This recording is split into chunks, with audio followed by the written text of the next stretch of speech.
sii gudagali doonaa warbixinada barnaamijka bandhiga ee saaka idinku talagalnay hadduu aleedmo warbixinta ugu horeysa waxay ka imaaneysaa gobolka Shabeellada Hoose magaalooyin kamid ah gobolka Shabeellada Hoose ciidamada dowladda Soomaaliya ayaa ka sameynaya howlgallo lagula dagaalamaya kooxaha al-shabaab oo halkaas ka geysta falal ammaanka lid ku ah Cabdiwali online oo ah wariyaha telefishinka ee Universal ku sugan gobolka Shabeellada Hoose ayaa warbixintan ka soo diray iyadoo maalmihii u dambeeyay ciidamada booliiska ee ku sugan degmada Afgooye ay wadeen howlgallo ballaaran oo lagu xaqiijinayo ammaanka ayaa taliyaha ciidanka daraawiishta ee gobolka Shabeellaha Hoose gaashaanle dhexe Nuur Xayir Cali Gaas waxaynu wax ka weydiinay natiijada ka dhalatay howlgalladaas iyo xaaladda ammaan ee degmada Afgooye aad iyo aad ugu dhawaay waana mahadsantii Universal TV Cabdiwali online iyo cameramanka xaaladda guud ee degmada Afgooye aad bay u fiican tahay waana naga shaqeeyaa shaqada way socotaa waa jirtay maray wax ka dhici jireen laakiin hadda howlgallada intay socdaan iyo shaqadu aan waday wadooyinka la furayay iyo jidadka xirnaa iyo shacabka iyo isku socodka iyo gaadiidka iyo wadooyinka ay marayeen inta hadda la furay aad iyo aad waxaan leeyahay karaa boqolkiiba boqol waaye waa gartay kaliya howlgalladii maalmihii dambe aad jirteen maxaa ka soo baxay oo natiija waxaa ka soo baxay awal waxaa dhici jiray in wadooyinka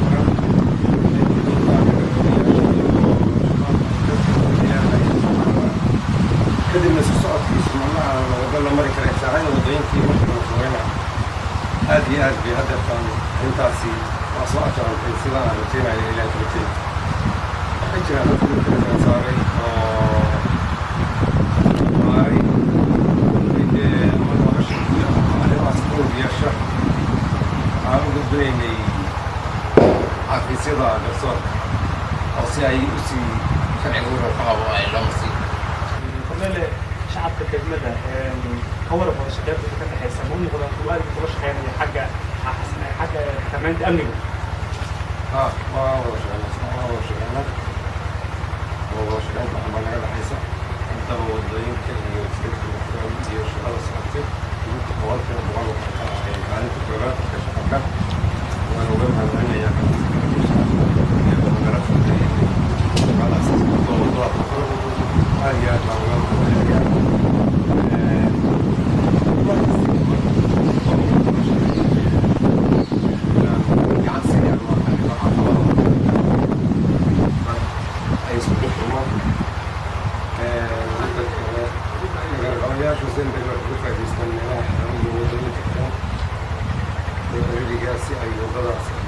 shacabka saaxiibka inaysan taagnayn waa arrimo siyaasadeed oo kale baan dhihi karaa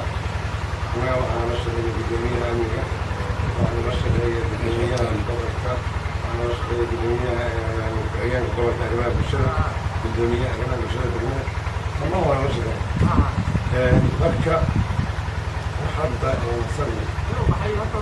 waxaa la qaaday laakiin intaas oo degmada waa wada shaqeynaa wixii jirana waxaa sheegaya shacabka iyo degmada reer Afgooye iyo maamulkuba inta uga sheegaya wixii jira oo caqabad ah iyo wixii wanaag u jira ayaga laga rabaa inay kala caddeeyaan guddoomiyaha amnigu waa hadlay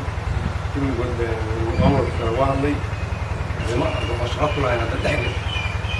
amniga qofbaa degmada wakiilga gobolka qofbaa wakiilga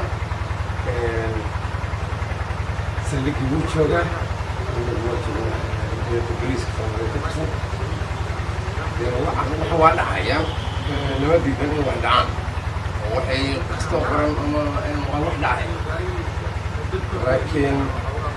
ma ahan in la baabuuniyo adigu aad waxun wax yar dhacaan in aad loo baabuuniyo ay macnaha mas-uuliyadday dhaawacaysa ama dhibaato ka keenaysa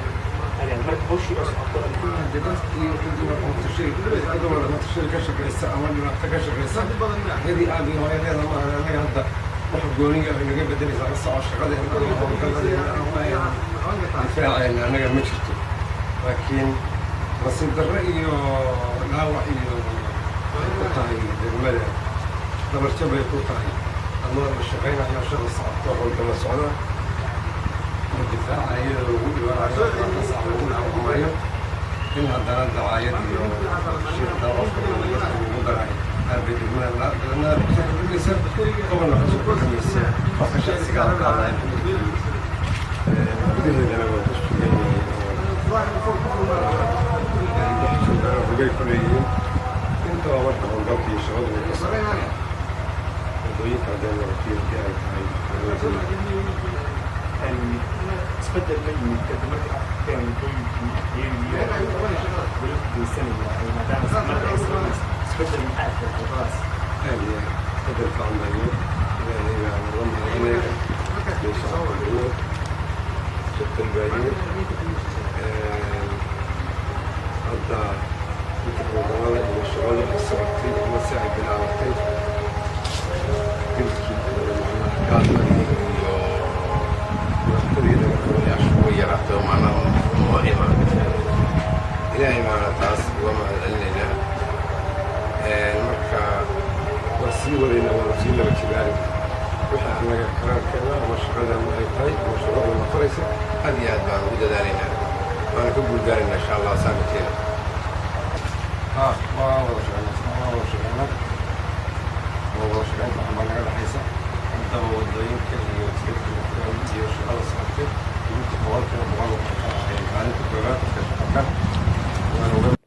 cabdiweli cali online barnaamijka bandhiga tv-ga caalamiga ah ee universal gobolka shabeellaha hoose.